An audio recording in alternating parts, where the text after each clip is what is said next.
Harwood's first of a two-part seminar on hydrogen. While a number of our attendees will know myself and our clients of Stephenson Harwood, for those of you who have not come across Stephenson Harwood before, Stephenson Harwood is a full-service international law firm with over 1,000 lawyers based in our 10 offices around the world. Our international energy practice covers all forms of onshore and offshore energy, and we provide a full life cycle service from commercial contracting, transactional activity to dispute resolution. We are seeing a dramatic increase in hydrogen matters across numerous sectors over the last number of months. Despite hydrogen being used for decades and already being a multi-billion-dollar market, growing at on average 8% year on year, for the majority of individuals, unless you've been directly involved with hydrogen, many only know very little about the energy, its production, and its potential uses. Our seminar today is therefore solely aimed at providing attendees with a foundational education on hydrogen. In order to make the seminar as useful as possible for our attendees, today will be a roundtable discussion with our 3 hydrogen experts. We've already received a high number of questions, which we will aim to weave into the seminar. However, if you have any further questions throughout, please use the Q&A box at the bottom of your screen, and we will endeavour to answer them as they come up, or alternatively, we'll leave them to the end depending on how the flow of the discussion is at the time. I would also add that Stephenson Harwood intends to host a second seminar in October, which will look into specific hydrogen projects currently underway with individuals involved with those specific projects. While we may touch on it occasionally today, we won't delve too deeply into specific sectors and projects, as this shall be covered in the second seminar. Ladies and gentlemen, I'm thrilled to be able to introduce you to our expert panel of speakers today. I've been astonished by the work each of the experts have been involved with to date, and thank them for giving up their time to be here with us today.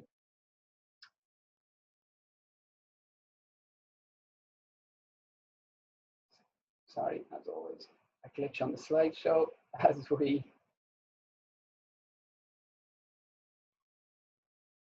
We'll start with Chris Jackson, Protium Green Solutions. Chris is based in London, is the founder and CEO of Protium Green Solutions. Protium is a full support service for the deployment of hydrogen and fuel cell technology. Chris is also, in his spare time, the chairman of the UK Hydrogen Fuel Cell Association. Chris previously also worked for the World Bank, where he's the World Bank's expert on hydrogen energy and technologies. We also have Stephanie Mann from Offshore Renewable Energy Catapult, which is also known as ORE Catapult. Stephanie, based in Glasgow, is an innovation manager in the Research and Disruptive Innovation Department. ORE Catapult is the UK's leading technology innovation and research centre for offshore wind, wave and tidal energy. Stephanie is heavily involved with identifying and developing the synergies between offshore wind and green hydrogen production. The concepts being generated and promoted by Stephanie and her team are absolutely groundbreaking. And finally, we have Patrick Molloy from the Rocky Mountain Institute. Patrick is based in Washington, is a senior associate in the mining department of the Rocky Mountain Institute, which is focused on the challenges of integrating renewables. The Rocky Mountain Institute is an independent and non-profit whose mission is to transform global energy use to create a clean and secure low-carbon future. Patrick's latest work has included launching an emissions data platform, which produces real-time methane emissions data and combines it with other oil and gas information. One can essentially therefore identify from the online platform the assets producing the highest levels of emissions anywhere in the world. Personally, I'm thrilled to have the speakers here with me today, and I think by the end of the seminar you will all agree that these are the experts who are on the cutting edge of hydrogen development worldwide. Conscious we only have 55 minutes and you could spend several hours on each bullet point set out in our agenda. Our agenda today aims to at least touch upon all of the central issues surrounding hydrogen, appreciating that there are so many sector-specific, technology-specific and use considerations. To begin with, we're going to look at how we got here today. The 2015 Paris Agreement set a global goal to reach net zero emissions in the second half of the century. In November 2018, the EU set out its vision to be climate neutral by 2050. Hydrogen is seen as a crucial enabler of this energy transition, and I'll open it up to the experts to explain how we've come to this stage and how hydrogen has come about. Thanks for that, Cathal. I'll go ahead and start from a renewable energy background.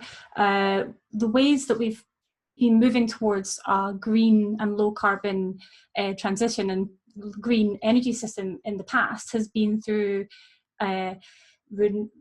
creating renewable electricity. So that's through wind, solar power, and those prices have been absolutely cascading. So now for new electricity generation, renewables are definitively cheaper than fossil fuels in every single way.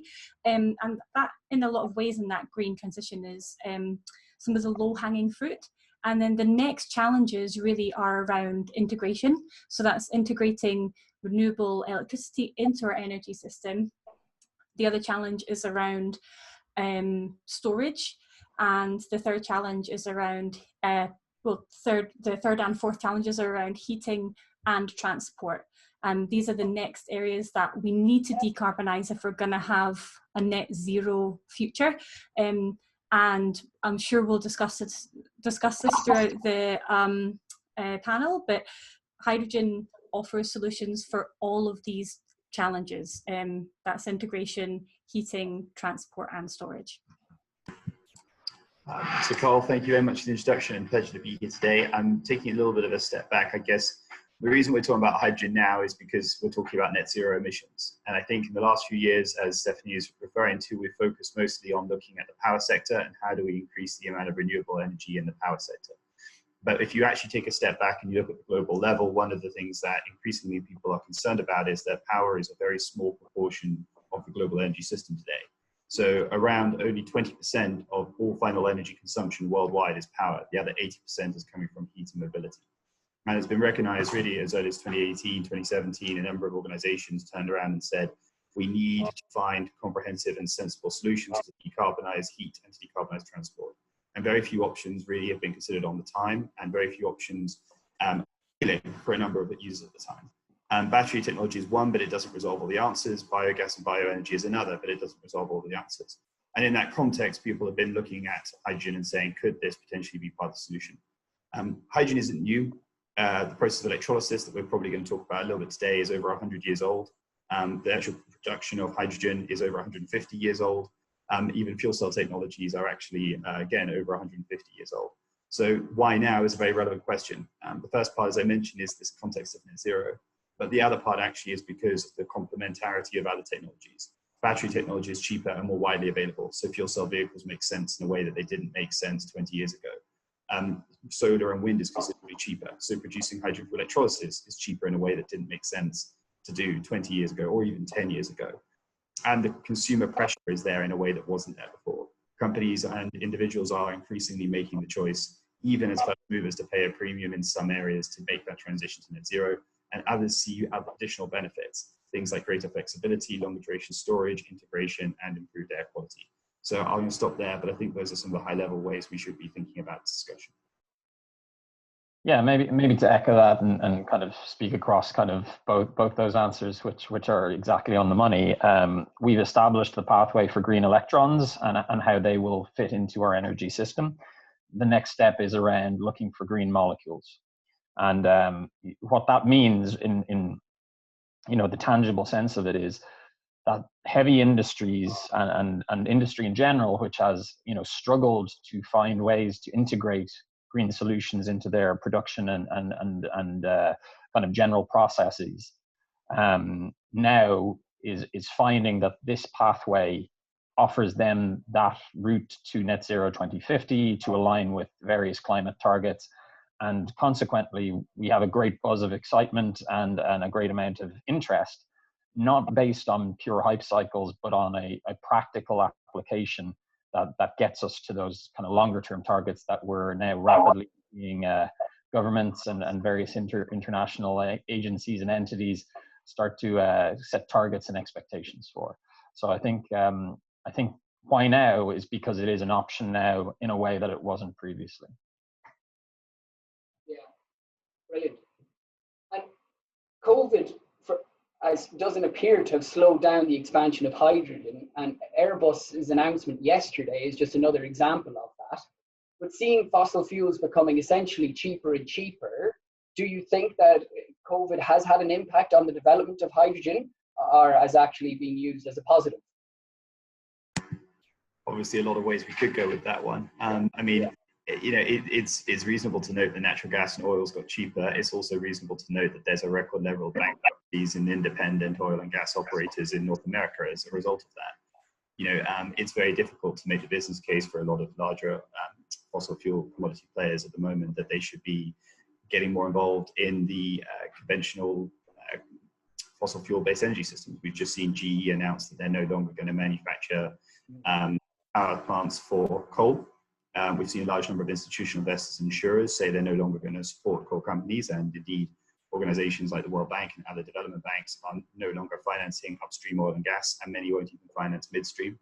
And increasingly coal is also blacklisted in most of those areas. So there is a lot of pressure there. In the specifics of COVID, I think one thing that we forget is time lag. To develop large-scale infrastructure systems takes a considerable period of time.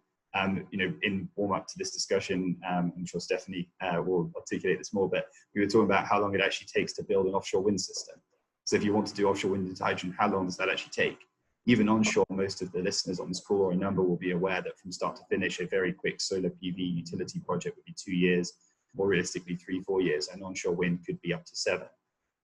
So if you're thinking on those sorts of timescales, deploying hydrogen is a conversation that needs to be happening now. You need to be thinking about where do you want to be in 2025, where do you want to be in 2030, what steps need to come in, what are the sites going to be, where are those first customers, what are those structures going to look like, and that is how you're going to get that momentum. And I think, especially for the interested parties on this call, those are the conversations to be thinking about. If you want those utility scale projects, those conversations are happening now, and they're going to be deployed in that sort of time frame. Brilliant. I'll just say very briefly as well that COVID has slowed down almost every industry in some sort of shape or form, and I think it's been quite a good time for the legislators to take a step back and say, well, everything's ground to a halt. Which ones do we now want to actually bolster and invest in? And there's been a lot of public pressure to almost build from scratch a new type of energy system. So I think this is a great opportunity for these slightly less proven technologies to prove that they can provide the energy that we need at the sort of cost that is acceptable to the consumer, and with low or zero carbon effects on the environment as well. Perhaps one additional area that's worth reflecting, in particular around COVID, is that for an awfully long time we've assumed kind of price spikes or kind of volatility in pricing of fossil fuels has been around supply kind of constraints, historically. What COVID perhaps has shown is that we're now entering a phase where in the future demand for fossil fuels is going to look very different.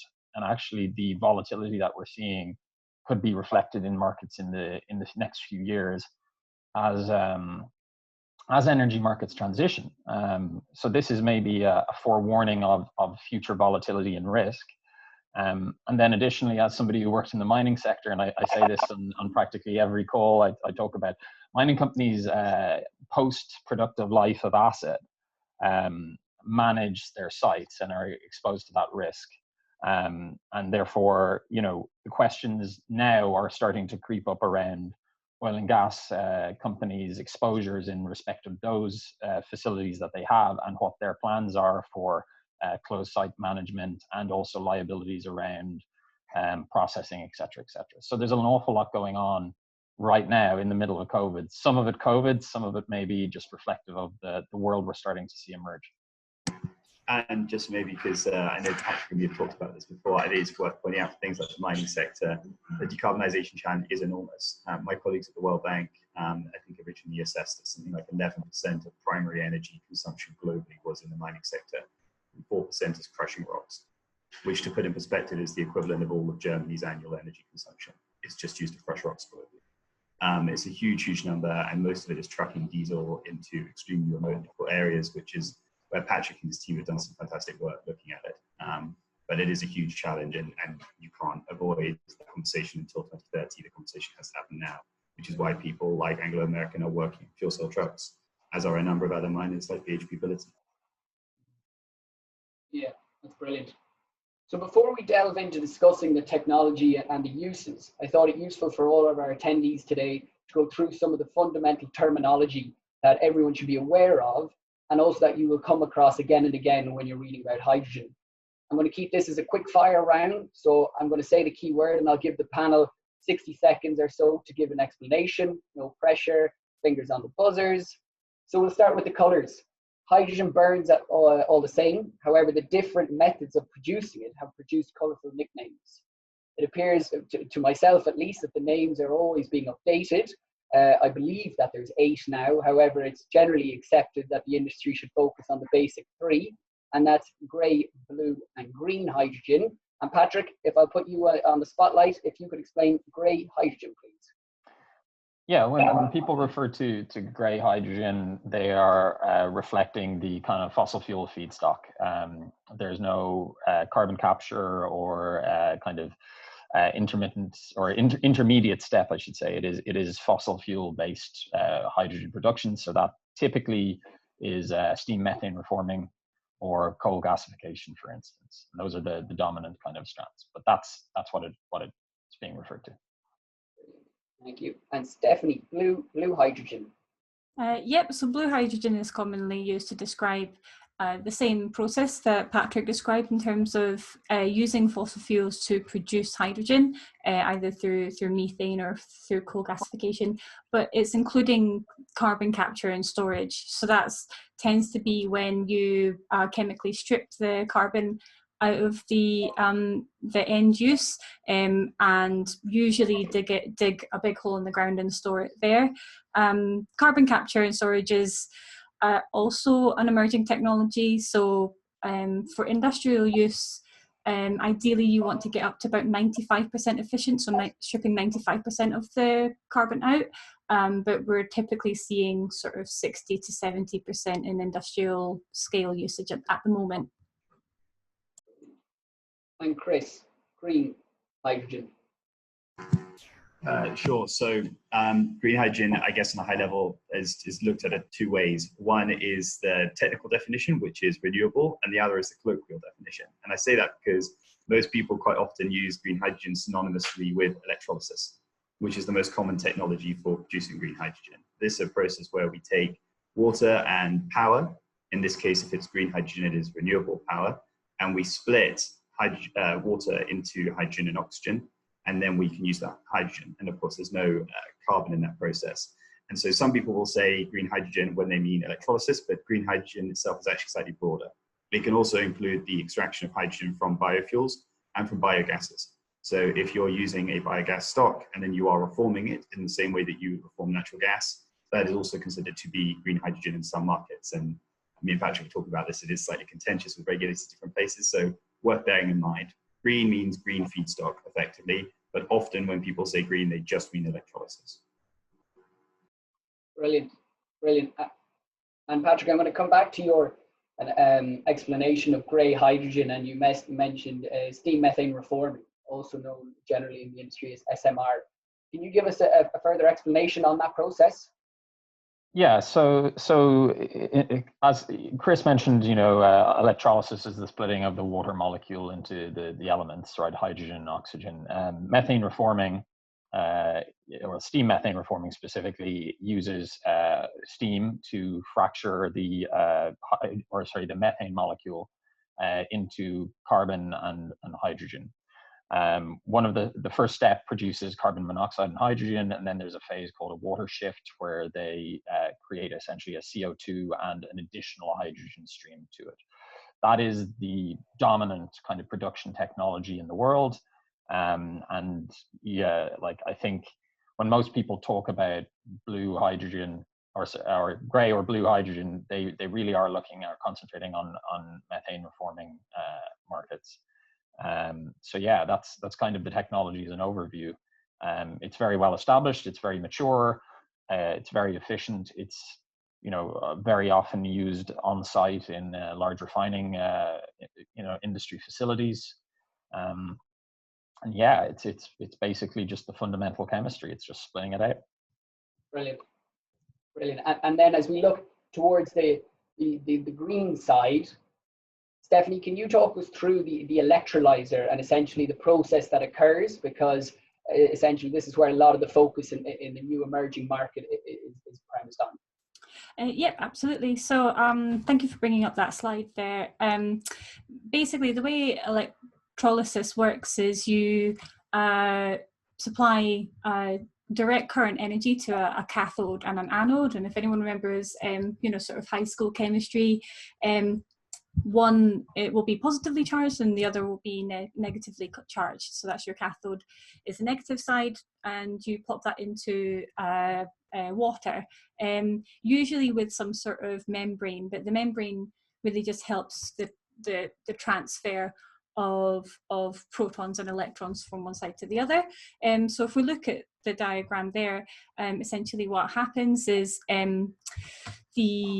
the bonds in water are the type of bonds that are broken apart by electrical by positive and negative charges. So the positive hydrogen protons are attracted to the negative cathode, and H2 bubbles then form on that cathode and can be released up to the water, while your oxygen bonds with the electrons and the oxygen bubbles are formed on the anode.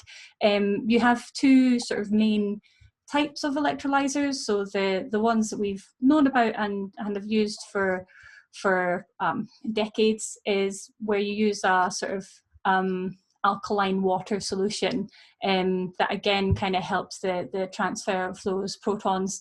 And there's a slightly newer emerging technology called proton exchange membrane, where the protons are fed kind of through the membrane in one direction.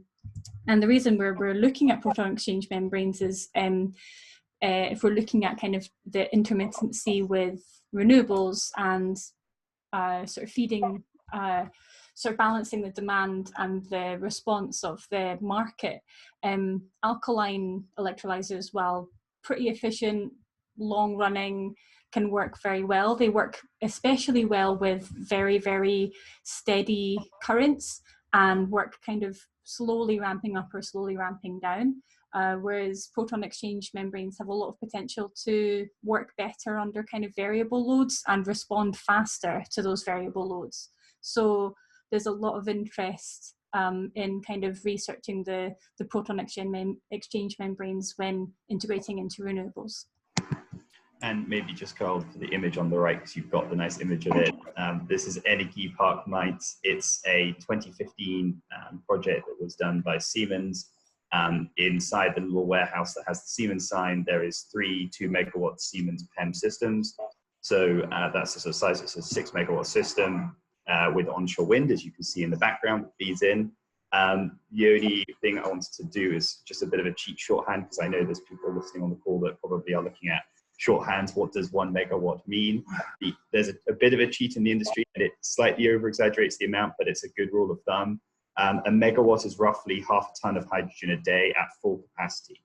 So if you run an electrolyzer at full capacity, 1 megawatt is about half a ton. So nominally, you could say 6 megawatts should give you 3 tons a day running at 100% capacity, or 1.5 tons running at 50% capacity. So it's not exact. It's usually a little less than that, but it's a good rule of thumb. If you're at a very high level looking at a project and someone says it's 5 megawatts, it's 10, it's 100, it's a good way of reverse calculating. And thanks for that. And just for an explanation for all the attendees, from the alkaline electrolyzer side, what size electrolyzer are we looking at? And from the PEM, the proton exchange membrane electrolyzer, what size are currently available in the market? So alkaline is kind of how big do you want to go? It really is. I think I heard someone quote as large as sort of half a gigawatt you can do. I mean, certainly people at ThyssenKrupp do sort of several hundred megawatt systems. We actually had systems as large as 110 megawatt alkaline in 1949. Places like Norway, Zimbabwe, India, a lot of places used large-scale alkaline electrolysis with hydropower to generate hydrogen for ammonia and fertilizers in the era before the cheap transport of natural gas and other commodities to make it. So alkaline at multi-megawatt large scale is very old and well established, and today you can get it at a large volume. PEM has been around since the 1960s in the NASA space program, and today the largest unit that's being installed is a 10 megawatt system at a refinery in Germany, but there is a 20 megawatt hydrogenic system that is going into an ammonia site in Quebec. I think that will be at the end of next year. But there are already designs for 100 megawatt systems that are being put together. Gigastack in the UK is one, which Stephanie will know because it's linked to the offshore wind industry. But they haven't yet been deployed at that scale. Brilliant. Thank you. And just for all of the listeners, I would really recommend anyone who's interested in getting to grips with the terminology around hydrogen, and generally a very good read about hydrogen in the developing world is the World Bank's latest hydrogen report, co-authored by no one else but Chris Jackson himself. The link is at the end of the presentation, and I highly recommend it because it gives a very useful and clear explanation to all of the main terms. Chris, I'm going to come back to you because I think now is a good time to go through the basic explanation of how hydrogen is actually made. And I think to split this up so that you don't have to have the next 30 minutes on the mic, if you can look at the green side of it, and then we'll let Patrick come back and look at the grey and the blue. Sure. So I think Stephanie did a very good job of explaining the electrolysis process on the chemistry side. So I'm not going to repeat that. I think she did a far better job than I could have done. But I am going to talk, I guess, more conceptually about where the green hydrogen bit fits in. So really, there's sort of several pieces to this. One is an integration piece. As we increase the percentage of renewable energy into the system, most of the increase in renewable energy we're talking about today is variable. So most of the hydroelectric power today in developed countries have been built, and actually new hydro is fairly controversial. And typically we don't see bioenergy as being a major driver of electricity for hydro production. So when we talk about renewables in the context of electrolysis, we're talking about really solar and wind and wave and tidal in certain contexts. That being the case, the question is, how do you match demand and supply in a large power grid? So one of the big questions that people are looking at from an energy systems perspective is, is it just batteries? Is it battery and hydrogen? Could it be a combination of these things? So various groups have taken attempts at this. The National Renewable Energy Laboratory in the United States, or NREL, have calculated that if you were to deploy large-scale green hydrogen in the US, you could double the theoretical onshore deployment of wind, and you could increase all US solar deployments by 15%. So very, very significant increase in renewable energy. There's also been some fantastic work done by the Offshore Renewable Energy Catapult in the UK on the potential for hydrogen to integrate offshore wind. So those numbers are absolutely staggering, and I won't take away from Stephanie. I'll let her to cover that off later, but they are enormous. And I think the important thing here is several elements. One, if you want to increase to 100% the renewable power system, you have to have that buffer capability. Green hydrogen gives you that buffer. Second, you have to reflect seasonality. So you're always going to produce in most of Northern Hemisphere and Southern Hemisphere too much power in the summer, and then you need to shift to winter. And actually that's a conversation that is particularly strong in countries like the UK or in Canada, or countries, again, where you have really extreme periods in the summer where you have 12 plus hours of sunshine, but very, very little in winter. How do you make that shift?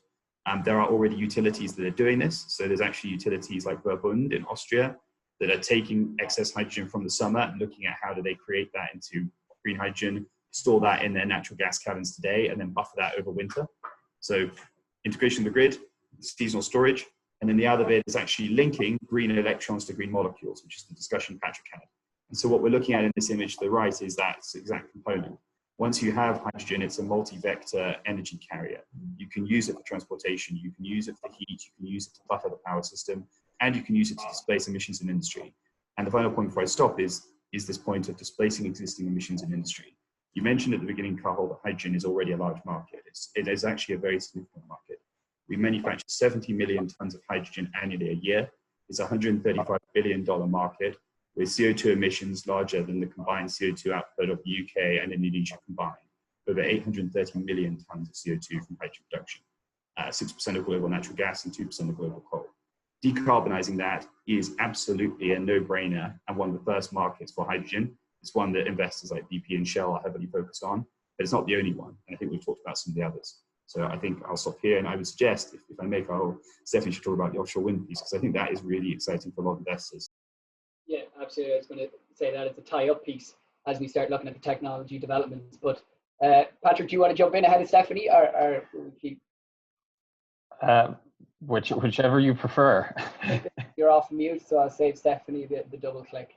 Okay. Well, no, I think there's a neat follow on here from Chris as well. Chris's point as well. 70 million metric tons deliberate production market, about 110 million metric tons total. That's including byproduct production from particularly chemical sectors.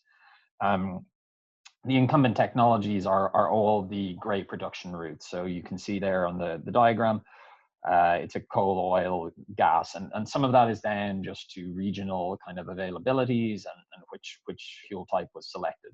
But what it fundamentally is the fracturing of hydrocarbons into constituent elements. Where this gets perhaps interesting is around the actual carbon content. When we talk about coal gasification, the IEA will put the number at around 20.2 kilograms of CO2 per ton of kilogram produced. On natural gas reforming technologies, they put it at around 8.9 kilograms of CO2 per kilogram of hydrogen produced. So suddenly you can see the scale of footprint and the orders of magnitude that are at play here if we talk about a very large and emergingly or increasingly emerging large-scale hydrogen economy. So that naturally leads us then to have the conversations around CCS, carbon capture and reduction technologies. And CCS, I think Stephanie mentioned that on varying technologies you get different performance rates. Some you see kind of references to 90% capture, and some more practically it's 60%. The challenge we have with CCS is, one, it's an emerging technology in its own right. It requires a storage capacity, so you'll hear references to things like salt cavern storage.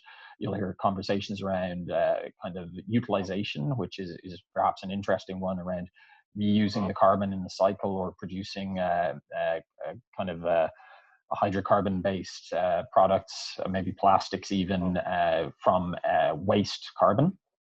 But functionally, to get to this kind of blue pathway, you need to attach a carbon capture unit to one of these production facilities. And as they are the incumbent technologies, CCS is the kind of transitional pathway for existing assets to reduce their carbon footprint. There are obviously some significant barriers and challenges. Folks talk about SMR. When they talk about 90% capture on an SMR unit, actually what they're talking about is two carbon capture and storage units. One on the back end post-combustion, one at the steam reforming process. The reason this is important is because, unfortunately, the actual chemical composition of the captured carbon matters. So not all carbon is the same. It's dependent on other contaminants and other aspects of the system that you're capturing from. So CCS in its own right is one that's critical for this system, because it allows us to hit those 2% of global emissions that we've referenced earlier. But it also it will have important deployable potential in different markets and on different assets.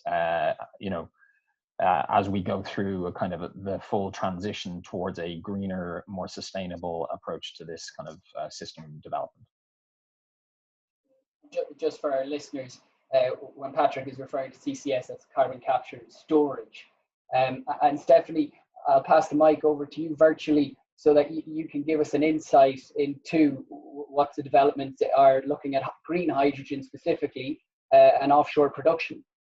No, it's actually something very close to my heart. It's something I'm really passionate about. So one of the main drivers for combining green hydrogen with renewable electricity, but especially offshore renewables, is just the absolute cascading prices in offshore wind. So this definitely made the news in sort of my circles, but I'll just share it with the audience just in case they haven't heard. But the most recent funding round for offshore wind, we found that every single funding pot awarded was basically at parity with electricity prices. So offshore wind is now essentially subsidy free, which is actually as good as fossil fuels, even though they claim to be subsidy free. They're not. So what's really interesting about this is now we're actually seeing prices continue to fall. So in the very short term, you're talking the wind farms that are being built now and will be completed within the next 4 to 5 years, are going to be coming in at lower than electricity price. And this is one of the main drivers for electricity generated hydrogen. So if we look at the cost of green hydrogen, while at the moment you're looking at kind of roughly £5 or more per kilogram of hydrogen, which is only really opening up very kind of niche markets. By 2030, some of the studies that we've done within the Catapult are showing that price is going to be halved to about £2 per kilogram of hydrogen, which opens up lots of markets. So it opens up the conversion to ammonia markets. It opens up some of the more heavy duty transport markets, and it opens up the potential for a electricity market where you're paying a premium for renewable energy in times when supply is low. So when it's combined with renewables, there's a huge opportunity there to use the cascading prices to actually drive this secondary market. I would also say that there is a push for utilising offshore wind platforms combined with a lot of existing kind of natural gas networks to actually completely produce hydrogen offshore in an off-grid kind of way. So instead of connecting an offshore wind farm to the grid, which can sometimes be about 25% of an offshore wind cost, there is a potential to just connect it to an existing gas network, which would need some kind of rejuvenation to be applicable with hydrogen, but there's a real drive to kind of utilize the existing network that we have offshore already, and almost kind of re-energize it with offshore wind. So you're essentially kind of greening existing kind of gas networks we have offshore.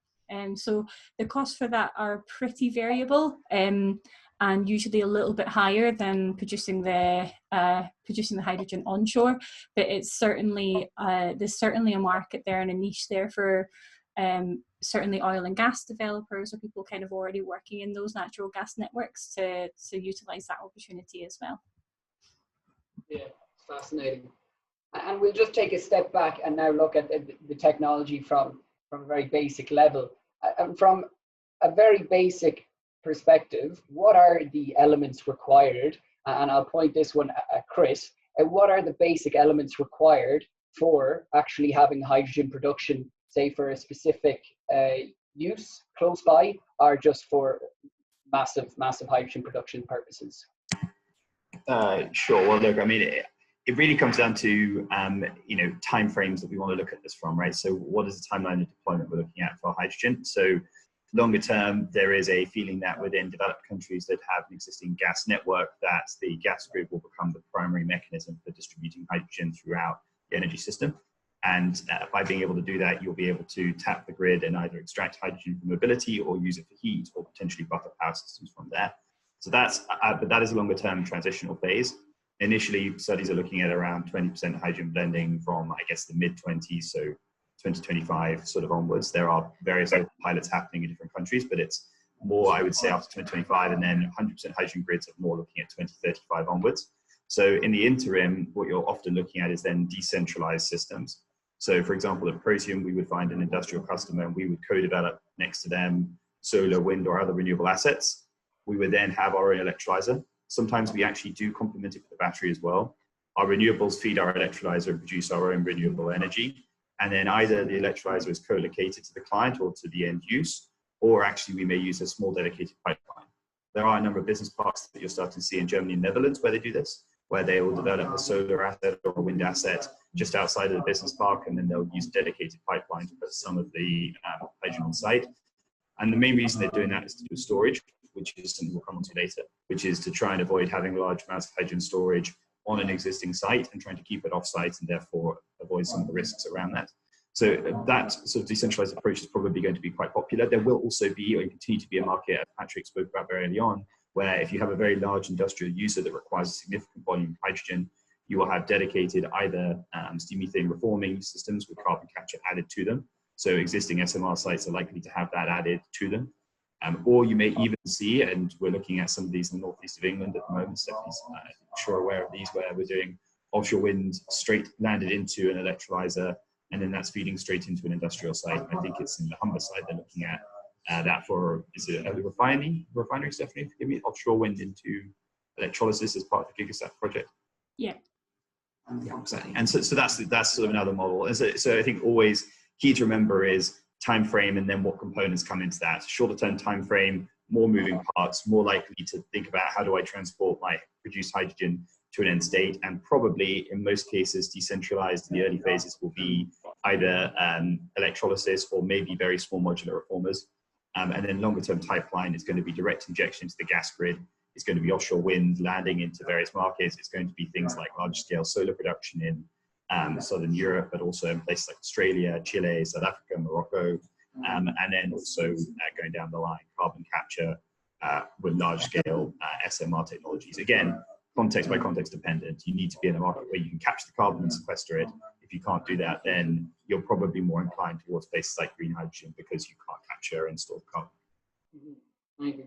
And Patrick, when we're looking at hydrogen production on either a project by project basis, are we looking at off-the-shelf commercially available equipment, i.e. a black box concept, or are we looking at every time having to reinvent the wheel as a project?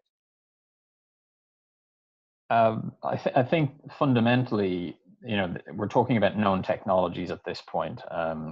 It's about sizing and structuring, right? So if you think about electrolyzers, particularly right now, I think the largest planned unit for PEM electrolyzers is about 5 megawatts, and then you build, maybe several of those to give you a ramping capacity. Alkaline electrolyzers tend to be singular units and bigger, and then for SMR similarly, for example, you build a unit for size. So to answer the question is these are known things, these are producible things at and particularly for electrolyzers, they are emerging into a phase of production where there will be quite a lot more kind of volume available. So maybe it is more off the shelf, shall we say, than order per unit exact, for your size of your project, etc.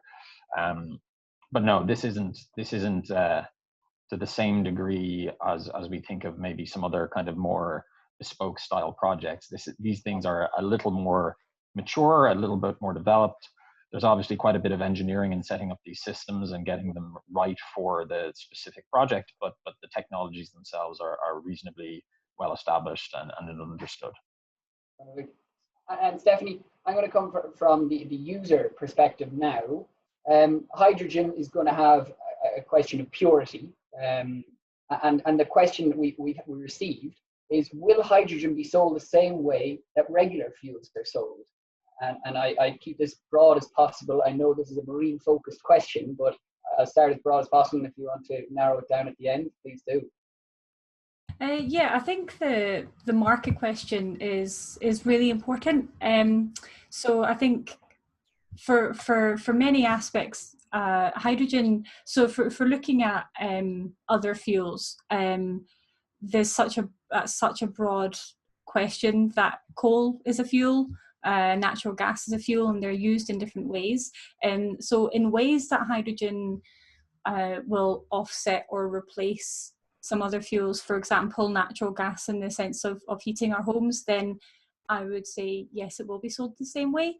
But for other uses, so for example in fuel cells, in case of transport and storage, the market is less established. So it's hard to say without proper kind of government policies.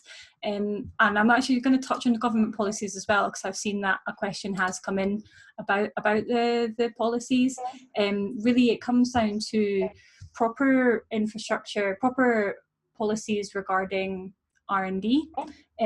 So making sure that there is kind of funding available for industries and academics to research the challenges in terms of ramping up kind of the newer technologies. There's definitely need to be policies in place for demonstration at scale. So when it comes to kind of having like small scale in terms of network, like miniature like networks where we're integrating hydrogen into the energy system. And then there really needs to be policies in place to kind of stimulate emerging markets. For example, there isn't really an energy storage market that is readily available for hydrogen to sort of generate income right now. So there is a need for these kind of newer markets to be able to generate income for energy sellers or for network generators. And I'd say, I mean, it's a bit of a timeline question here again, right? I mean, so there are, for example, there is a French developer called HDF Energy. They build 100% renewable dispatchable energy systems using PV batteries, electrolysis and fuel cells. They have been developing projects in a number of markets. They recently sold part of their project development equity to a French investment house called Meridian. That's for a $150 million project that they were doing in French Guiana. So that was a 55 megawatt solar, 20 megawatt battery, 20 megawatt electrolyzer, 4 megawatt PV. So that was a kind of market where they did a 15-year offtake contract with the utility, 10 megawatt hours from 8 a.m. to 8 p.m. and then 4 megawatt hours from 8:01 p.m. to 7:59 a.m. But you're also seeing other structures. So Macquarie did a $200 billion Canadian deal with Fortis BC and with BC Hydro, looking at injection of surplus of hydrogen into the natural gas grid, blended it up to 5% in Canada. And they were using essentially excess hydro from the BC hydro system to do that. So these kinds of structures and projects are happening in other markets. There is some need for R&D in a few areas, but to be honest, in a lot of places, it is just about actually having clear regulatory guidance around it, and also having, in some cases, price support just to help with that cost decline curve. We've seen how effective that things like a renewable obligation or a contract for difference can be in certain markets. So that will probably help. And we're seeing in Germany and France, people putting in those measures. So it is coming. It's just a case of who will be the leading markets in that, and watch the space, I guess, for want of a better expression. But a lot of markets will probably look quite familiar to what we've seen before, and I guess until 2035, mostly focused on small scale rather than large scale projects. Yeah, and appreciating that we have only 11 minutes left, I'm going to look at the storage considerations now, because it's, from my perspective, the potential surrounding hydrogen in the energy transition is really identifiable when you consider hydrogen's potential for storage and the costs associated with that. And I wanted to put it to the panel of, do we see a perspective of the consumer element, i.e. making everyone comfortable around the safety element of that, and then the commercial element of being able to actually store vast quantities? And I know, Stephanie, your paper talks about salt caverns, which personally just blows my mind that we can be using that. And I will ask you to answer the question if that is actually going to be achievable. But I'd open to the floor just on the storage capabilities and capacities in relation to hydrogen compared to other available energies. Yes, so I can discuss first. So there's already a lot of there's already quite a lot of research going into the availability of using existing caverns for the storage of hydrogen. So the problem with storage, just on a very fundamental level, is hydrogen is the smallest particle. So it's one proton. It's up on the corner of the periodic table just there, so naturally it passes through just material really easily. So the ways to kind of combat that are to use things like salt caverns that are naturally quite deep underground, and the permeability of lots of meters, if not miles of ground, mean that kind of the natural diffusion of hydrogen into the atmosphere is quite low. So you're looking at something like salt caverns that already exist and are not utilised for other applications, means that you can store hydrogen there at a relatively low cost for quite a long length of time.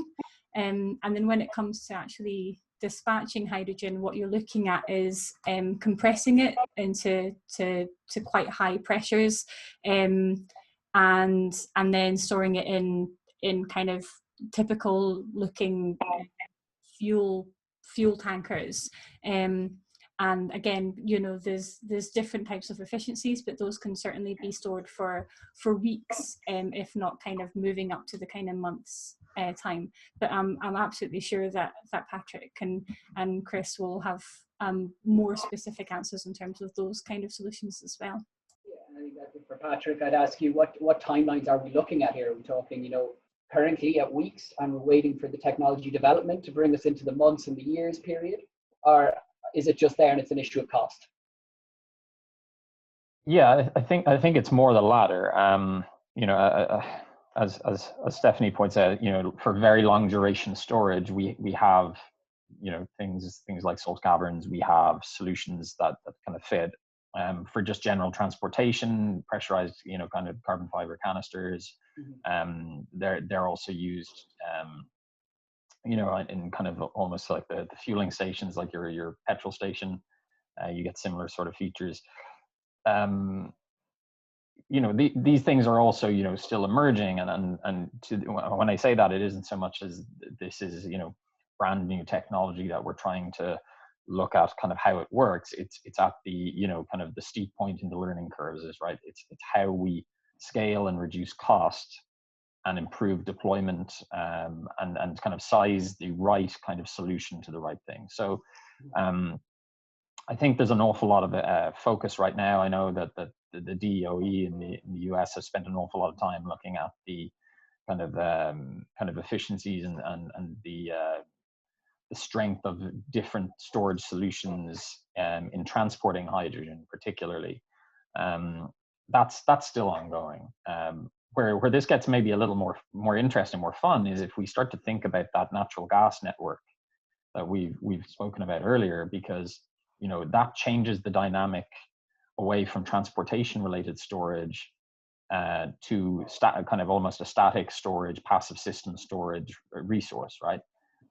There's a transitional kind of element depending on the age of the infrastructure in the natural gas system that you'd have to take into account, and that's linked to age of pipelines, steel strength, and also potentially whether you have to line them or whatnot.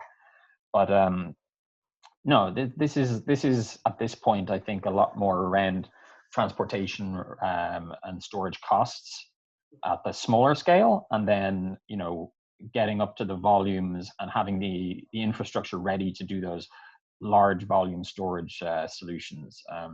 We're still early in this market, and that's why these things are probably challenging right now. So system optimization is the big piece, I think.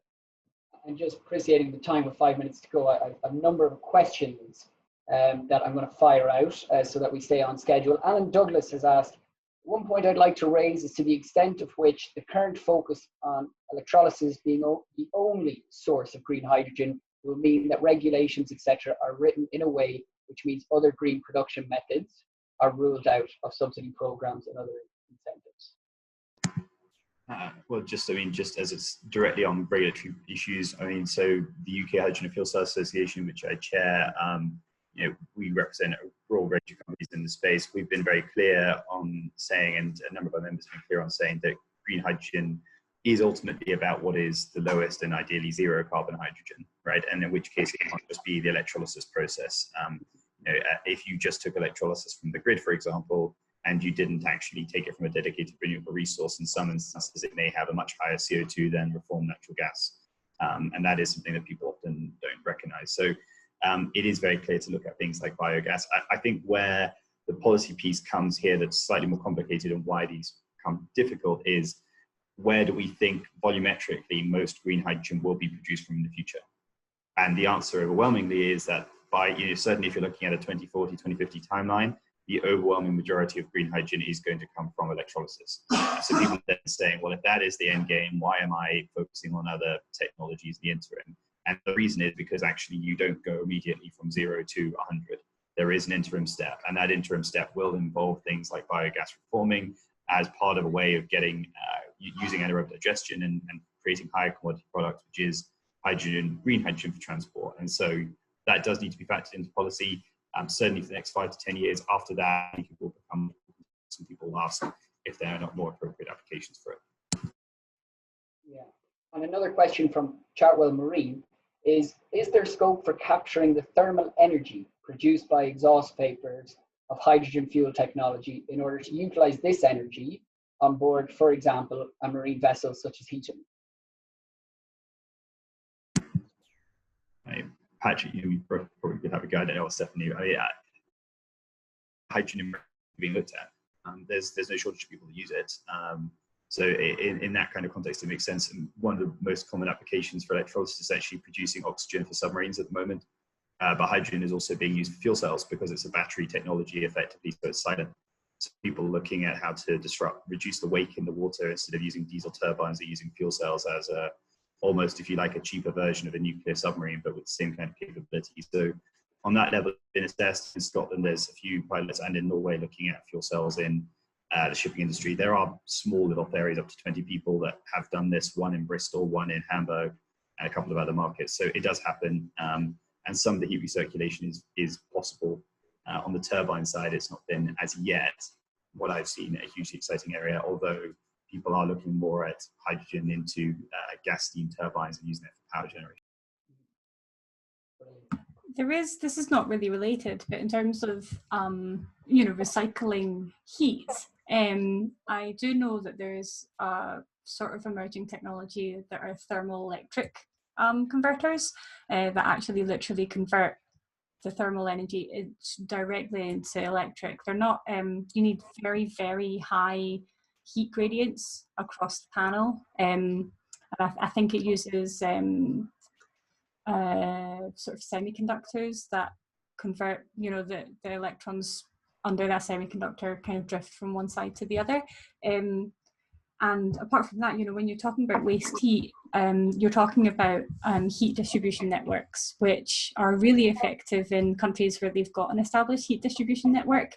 And I would love one day to see the UK have that, but I'm very skeptical that we're going to sort of invest in that type of infrastructure, unfortunately, in my opinion. And we might see it on a micro scale, but there's not a lot that we can do with waste heat from these sort of processes at the moment, sadly. Brilliant. Well, appreciating the time, with 1 minute to spare, I'd say that brings us to an end, Seminar 1. Hopefully everyone who's attended today has found the last 59 minutes or so as insightful as I have. What is clear is that hydrogen is a growing market, and it's going to become even a more mainstream energy source. And I'd like to just take this opportunity once again to thank our panelists for joining us today, and all our attendees, and for their questions. Please note that Stephenson Harwood intends to do a second seminar in October, which, as I said earlier today, will look into specific hydrogen projects already currently underway. A date and time will be published shortly, so do please join us for Seminar 2. If there's anything else you'd like to discuss, the room won't close for the next 2 or 3 minutes. And otherwise, I would thank everyone very much for their time today, and a lovely day. Thanks, everyone. Yeah, be sure to read our report on solving the integration challenge, which is hot off the press just a couple of weeks ago. It's a really interesting report. Yeah, thank you, everyone. If you're looking for different content rather than just reports, I'm going to pitch in shamelessly. Me and Patrick do a podcast called Everything About Hydrogen. We've got about 25 episodes there. Investors, you know, a number of projects that have been deployed. So if you want to learn a little bit about it, go there. And also Stephanie does a podcast which also includes some elements on hydrogen as well, which is also very good. So yeah, if you're looking for a non-report form of information, then both of those are good, so check them out. Easy after dinner listening, I can recommend all of them. Thank you very much. I think we'll call that a day. Thanks.